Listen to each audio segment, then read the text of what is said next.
Assalamualaikum dan salam Sarawakku sayang, bersama saya Mariam Zanari Ibrahim. Tumpuan berita, Green Pellet Sarawak Sendirian Berhad dan Kanematsu Corporation telah menandatangani memorandum persefahaman MOU untuk menjalankan proses rundingan bagi kedua-dua kontrak jangka pendek dan panjang untuk membekalkan kayu pellet ke pasaran Jepun. Timbalan Premier Sarawak Datuk Amar Awang Tengah Ali Hassan telah menyaksikan majlis menandatangani MOU berkenaan di Jepun pada Jumaat yang disempurnakan oleh Pengurus Besar Perbadanan Kemajuan Perusahaan Kayu Sarawak Pusaka merangkap pengerusi Green Pellet Sarawak Sendirian Berhad Datuk Hashim Bojet dan Kanematsu Corporation diwakili oleh Pengurus Besar untuk Bahagian Tenaga Koji Nozaki. Menurut satu kenyataan pada Jumaat, MOU itu merupakan salah satu inisiatif yang akan dilaksanakan bagi menyokong aspirasi strategi pembangunan pasca COVID-19 PCDS 2030 Sarawak untuk menjana pertumbuhan ekonomi melalui ekonomi hijau.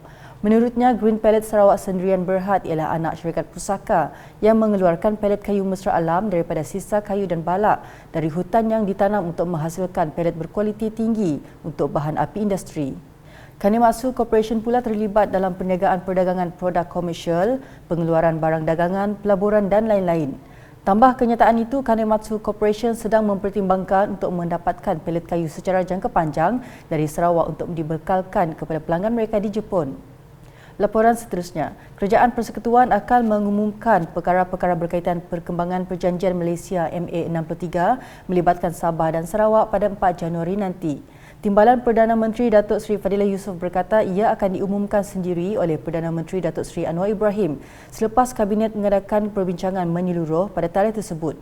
Menurutnya, beliau sudah memanggil Jawatankuasa Teknikal MA63 di bawah Jabatan Perdana Menteri Sabah dan Sarawak, Datuk Armizan Muhammad Ali, untuk meneliti dan memuktamadkan beberapa perkara yang telah dirancang semasa pemerintahan kerajaan terdahulu terutama yang telah dipersetujui.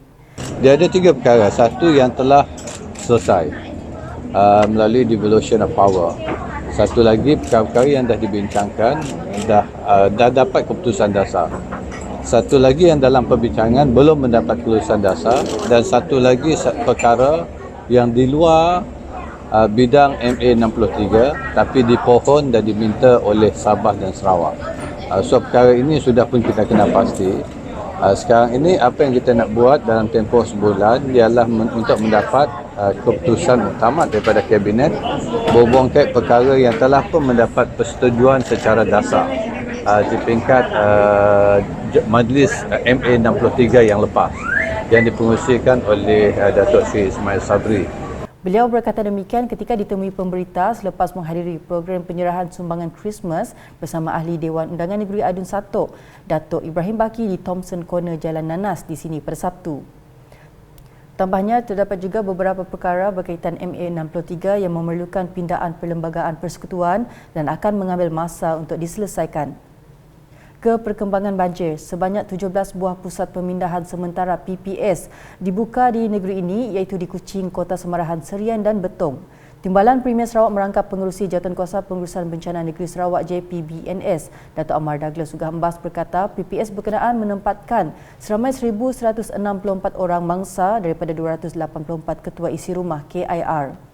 Kerana kemarin apabila Yang Berhormat Premier buat pengumuman, kita ada 7 PPS yang dibuka. Sehingga pagi ini dari 7 bertambah kepada this up to 8 o'clock this morning, bertambah kepada 19 pusat pemindahan di Kuching, di Serian, di Kota Semarahan, 2 di Betong. Lepas pukul 8 tadi 2 tutup di Bau, jadi tinggal 17. Dan di tempat PPS 17 ini KIR jumlah ketua isi rumah 284 dan jumlah mangsa 1,164. Beliau berkata demikian kepada media selepas taklimat daripada anggota penyelamat di Bilik Gerakan Angkatan Pertahanan Awam Kota Semarahan pada Sabtu.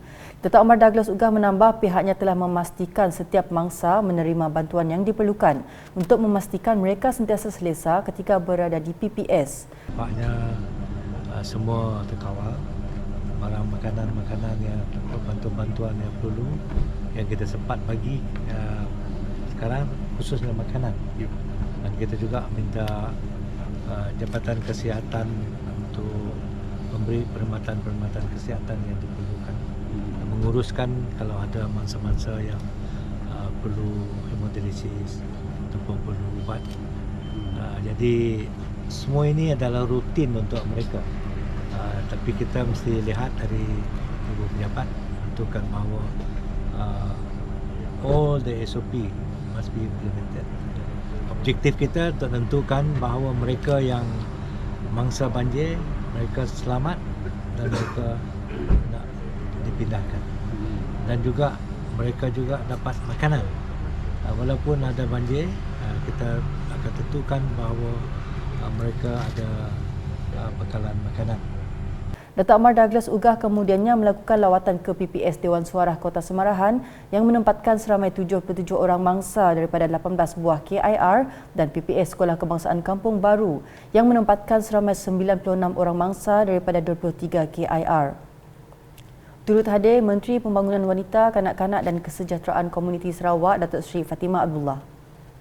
Selepas selesai lawatan di Kota Semarahan, Datuk Amar Douglas telah melakukan lawatan ke Serian bagi meninjau lokasi kejadian tanah runtuh yang berlaku di Kampung Koran Mawang dan melihat keadaan PPS Dewan Kampung berkenaan yang menempatkan seramai 57 mangsa. Beliau turut melakukan lawatan ke PPS Kampung Lintang Batu yang mana ia menempatkan seramai 132 mangsa dari 38 KIR. Terdahulu, Datuk Amar Douglas Ugah telah melakukan lawatan ke Baras Kuching bersama Timbalan Setiausaha Kerajaan Sarawak Datuk Baklan Bangi dan Timbalan Pengarah Unit Keselamatan dan Penguatkuasaan Sarawak UKPS Datuk Muhammad Morshidi Mustafa.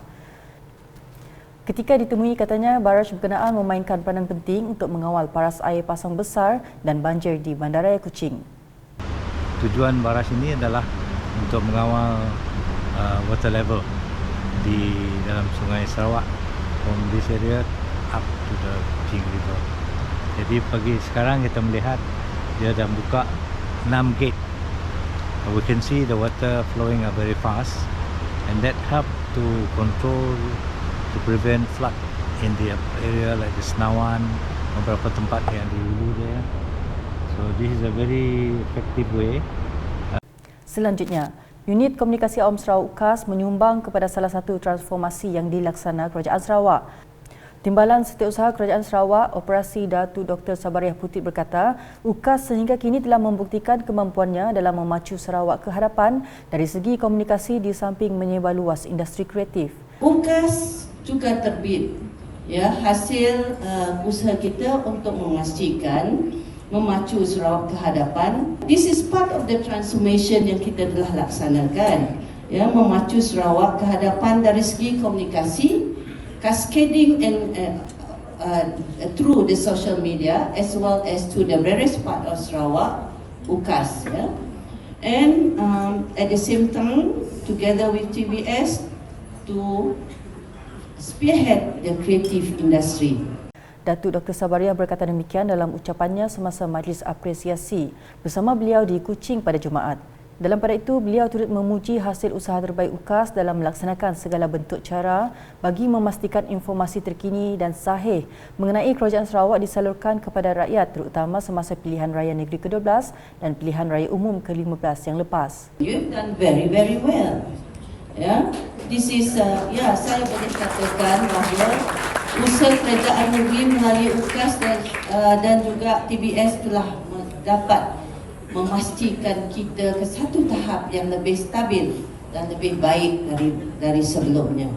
Majlis yang diadakan bagi meraih dan menghargai perkhidmatan beliau selama 34 tahun dalam perkhidmatan awam itu turut dimeriahkan dengan persembahan nyanyian daripada setiap wakil unit di bawah pimpinan beliau, diikuti penyampaian cenderamata tanda kenang-kenangan. Hadir sama ialah Pengerusi Sarawak Media Group SMG Datuk Nurhayati Ismail, Pengarah Unit Protokol Istiadat dan Pengurusan Acara Sarawak UPAN Datuk Azlan Ali Badri, Pengarah Unit Integriti dan Ombudsman Sarawak Union Adana Jet, Pemangku Pengarah UKAS Samuel Simon, Timbalan Pengarah Unit Keselamatan dan Penguatkuasaan Sarawak Datuk Muhammad Morshidi Mustafa serta Ketua Pegawai Eksekutif Sentex Syed Muhammad Hussein. Sedikit berita hiburan. Peserta dari Zon Sabah Kahirah Maisarah Syahil merangkul gelaran Juara Kemuncak Bintang Kecil 2022 yang berlangsung di Stadium Perpaduan Petrajaya di sini pada Sabtu. Kahirah yang mendendangkan lagu Cinta nyanyian asal Marsha Milan itu turut membawa pulang wang tunai sebanyak RM20,000, piala dan sijil penghargaan. Dalam pada itu, Naib Johan turut dirangkul peserta Sabah Fatihan Naslin Suhailin yang berjaya membawa pulang wang tunai berjumlah RM15,000, piala beserta sijil penghargaan. Manakala peserta dari Johor, Wai Muhammad Zain pula dinobat sebagai pemenang tempat ketiga untuk membawa pulang wang tunai berjumlah RM10,000. Wai juga turut meraih anugerah Protege Bintang Pilihan Prodigy, membawa pulang hadiah berupa piano digital. 3 peserta lain, Nur Kasih Umairah dari Zon Sarawak, Puteri Ainul Farisha Zuraimi dari Perlis dan Adam Syahmi Muhammad Faizul dari Pahang pula sekadar mendapat sagu hati untuk membawa pulang wang tunai sebanyak RM5,000. Seramai 6 peserta Kemuncak Bintang Kecil 2022 berentak mempersembahkan kekuatan vokal dan kreativiti masing-masing di pentas akhir. Simbolik penyampaian hadiah telah disempurnakan oleh Menteri Pelancongan, Industri Kreatif dan Seni Persembahan merangkap Menteri Belia Sukan dan Pembangunan Usahawan Datuk Seri Abdul Karim Rahman Hamzah. Konsert Kemuncak Bintang Kecil 2022 ini turut dimeriahkan dengan penampilan artis jemputan seperti Hafiz Suib, Aina Abdul dan Aman Ra. Sebelum berakhir, saya mewakili warga kerja UKAS ingin mengucapkan selamat menyambut Hari Krismas kepada semua penganut Kristian dan selamat Tahun Baru 2023. Semoga keharmonian dan perpaduan antara kaum dan agama di negeri ini dapat terus kita jaga dan nikmati bersama. Sekian edisi Tengah Hari bersama saya Mariam Zanariah. Berita lebih lanjut boleh didapati di semua platform media sosial UKAS termasuk portal ukas.sarawak.gov.my dan UKAS channel di YouTube. #menyebar fakta, salam UKAS.